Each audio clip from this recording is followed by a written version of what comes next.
Supreme court نے جو فیصلہ ختم نبوت کے حوالے سے کیا ہے ہمیں وہ فیصلہ قبول نہیں ہے۔ اس میں ایک طرف تو یہ بات کہی گئی کہ آئینی طور پر احمدی لاہوری گروپ قادیانی یہ مسلمان نہیں ہے، لیکن دوسری طرف یہ بات بھی شامل کر دی گئی کہ وہ چار دیواری میں اور اپنے گھر میں اپنی عبادت کر سکتے ہیں۔ اس مسئلے کو اچھی طرح سمجھ لیجئے، اگر کوئی مسیحی ہے، یہودی ہے، ہندو ہے، سکھ ہے، تو وہ اگر اپنی عبادت گاہ میں عبادت کرتا ہے تو وہ ڈکلیئرڈ، وہ اعلان شدہ اقلیت ہے، وہ غیر مسلم ہے، اور وہ خود بھی اپنے آپ کو غیر مسلم کہتا ہے، اور اس کی عبادت گاہ کا تحفظ یہ مسلمانوں کی ذمہ داری ہے، ریاست کی اور حکومت کی ذمہ داری ہے۔ اور آپ نے دیکھا جب بنگلہ دیش میں انقلاب آ رہا تھا اور حسینہ واجد بھاگ گئی اور اس کے بعد وہاں کے عوام بپھر گئے، تو پھر لوگوں نے یہ سمجھا چونکہ حسینہ واجد نے ہندوستان کے کہنے پر ہندو برادری کے چند لوگوں کو تمام اعلیٰ عہدے دیے ہوئے تھے جس سے غم و غصہ پایا جاتا تھا، تو اس تحریک کے نوجوانوں نے ایک زبردست کام کیا کہ بجائے اس کے کہ یہ غصہ ہندوؤں کی عبادت گاہوں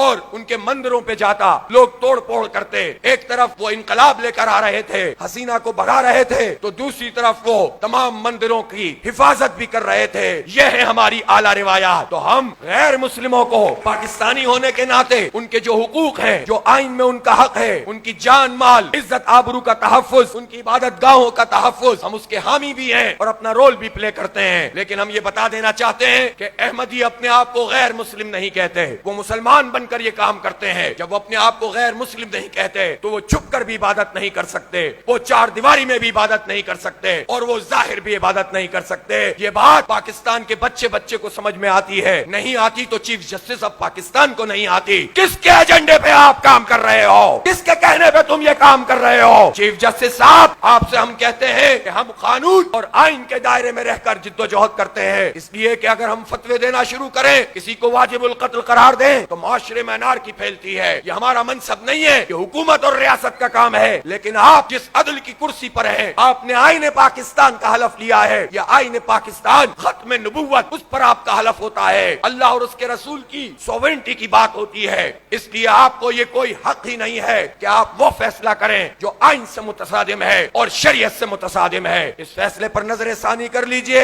اور علماء نے بھی خط لکھا ہے، میں نے بھی جماعت اسلامی پاکستان کے امیر کی حیثیت سے چیف جسٹس کو خط لکھا ہے، اور ہم دیکھتے ہیں کہ چیف جسٹس اپنا یہ فیصلہ کتنے دنوں میں واپس لیتے ہیں، اور آئین کے مطابق فیصلہ ان کو کرنا چاہیے، ورنہ ظاہر سی بات ہے کہ یہ بھی ایک غصہ ہے، اور یہ غصہ کسی بھی صورت میں ایک لاوا کسی بھی بڑے انقلاب کی صورت میں پھوٹ سکتا ہے۔ ہم یہ چاہتے ہیں کہ اس کے نتیجے میں ہمارے آئین کی اصلاح بھی اور تشریح بھی صحیح ہو، عدلیہ کی بھی اصلاح ہو، اور یہ فیصلہ بھی ریوائز ہو، اور واضح طور پر ہمیں یہ بات کہنے میں کوئی باک نہیں ہے کہ ہمیں جسٹس فائز